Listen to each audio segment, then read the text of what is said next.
The engine oil system lubricates, cools and cleans the engine bearings, components on the accessory gearbox and components on the prop reduction gearbox. It also supplies oil to the propeller system to control prop blade angle. The system uses 3 metal chip detectors to give early warning of engine wear and many oil filters with bypass and impending bypass facilities, and it removes any air trapped in the oil.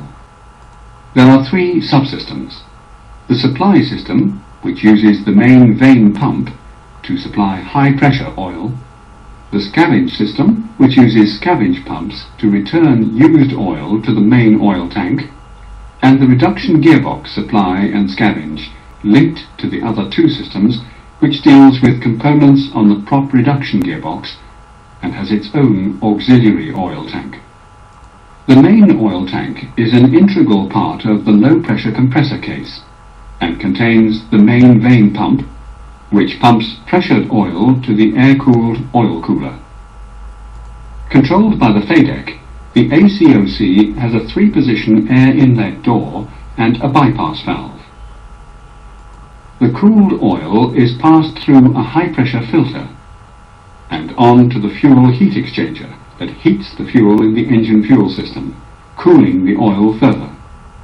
From the exchanger, oil goes on to lubricate the engine bearings via filters, on to the accessory gearbox and on to the prop reduction gearbox.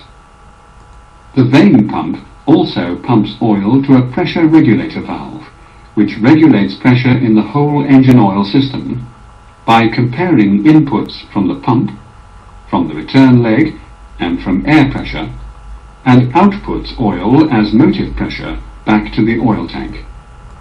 Pressure in the system is sensed here and reported back to the FADEC.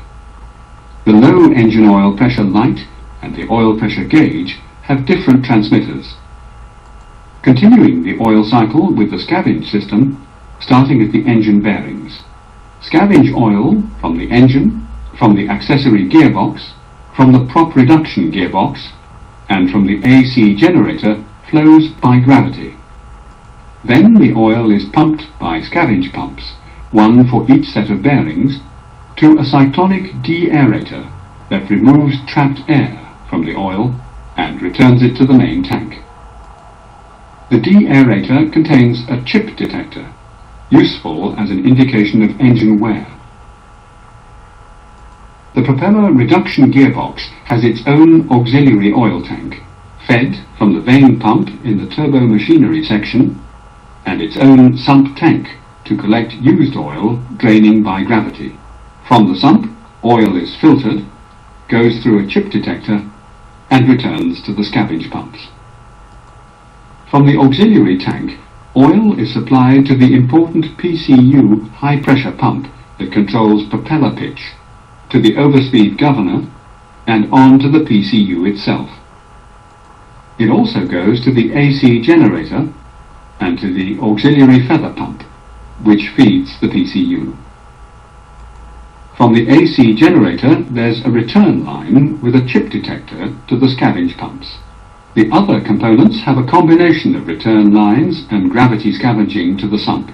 The return route back to the bank of scavenge pumps is via the engine air inlet lip to help anti-ice it. On the engine display, we've seen the engine oil temperature and pressure gauges. We've seen the oil pressure warning lights, triggered if pressure drops below 47 psi. But we haven't seen the optional remote oil level indicator on the left side panel. When you do a level check and the green engine 1 and 2 lights come on steady, the engine oil levels are okay. If a light does not illuminate, call maintenance.